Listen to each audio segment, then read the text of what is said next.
امثال کی کتاب چھٹا باب دیگر باتوں کے خلاف انتباہ۔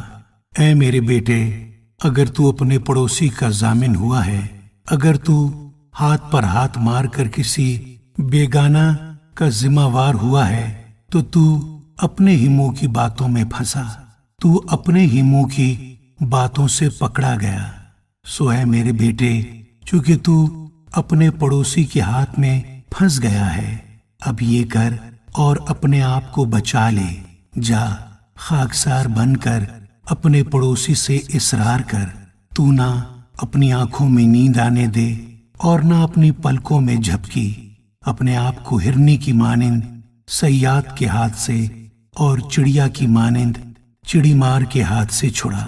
اے کاہل، چونٹی کے پاس جا، اس کی روشوں پر غور کر اور دانش مند بن، جو باوجود اس کا نہ کوئی سردار، نہ ناظر، نہ حاکم ہے، گرمی کے موسم میں اپنی خوراک مہیا کرتی ہے اور فصل کٹنے کے وقت اپنی خورش جمع کرتی ہے۔ اے کاہل، تو کب تک پڑا رہے گا؟ تو نیند سے کب اٹھے گا؟ تھوڑی سی نیند، ایک اور جھپکی، ذرا پڑے رہنے کو ہاتھ پر ہاتھ۔ اسی طرح تیری مفلسی، رہزن اور تیری تنگ دستی مسلح آدمی کی طرح آ پڑے گی۔ خبیث و بدکار آدمی ٹیڑھی ترچھی زبان لیے پھرتا ہے، وہ آنکھ مارتا ہے، وہ پاؤں سے باتیں اور انگلیوں سے اشارہ کرتا ہے، اس کے دل میں کجی ہے، وہ برائی کے منصوبے باندھتا رہتا ہے، وہ فتنہ انگیز ہے، اس لیے آفت اس پر ناگہاں آ پڑے گی۔ وہ یک لخت توڑ دیا جائے گا اور کوئی چارہ نہ ہوگا۔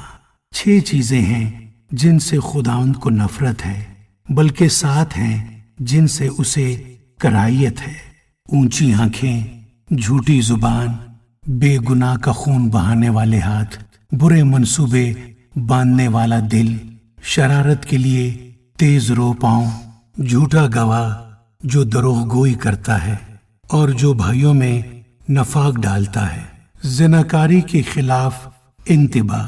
اے میرے بیٹے، اپنے باپ کے فرمان کو بجا لا اور اپنی ماں کی تعلیم کو نہ چھوڑ، ان کو اپنے دل پر باندھے رکھ اور اپنے گلے کا طوق بنا لے۔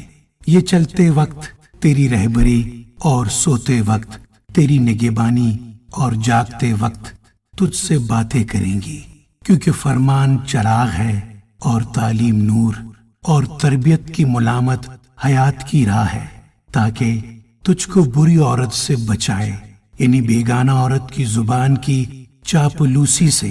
تو اپنے دل میں اس کے حسن پر عاشق نہ ہو اور وہ تجھ کو اپنی پلکوں سے شکار نہ کرے، کیونکہ چھنال کے سبب سے آدمی ٹکڑے کا محتاج ہو جاتا ہے اور زانیہ قیمتی جان کا شکار کرتی ہے۔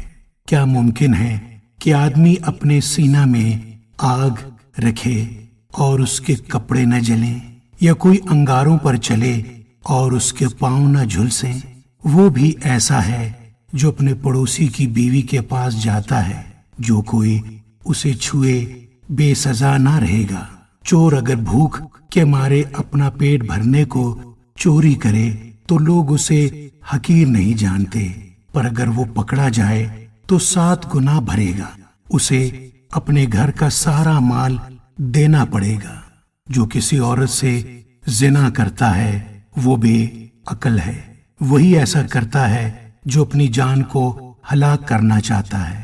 وہ زخم اور ذلت اٹھائے گا اور اس کی رسوائی کبھی نہ مٹے گی، کیونکہ غیرت سے آدمی غضبناک ہوتا ہے اور وہ انتقام کے دن نہیں چھوڑے گا۔ وہ کوئی فدیہ منظور نہیں کرے گا، اور گو تو بہت سے انعام بھی دے تو بھی وہ راضی نہ ہوگا۔ آمین۔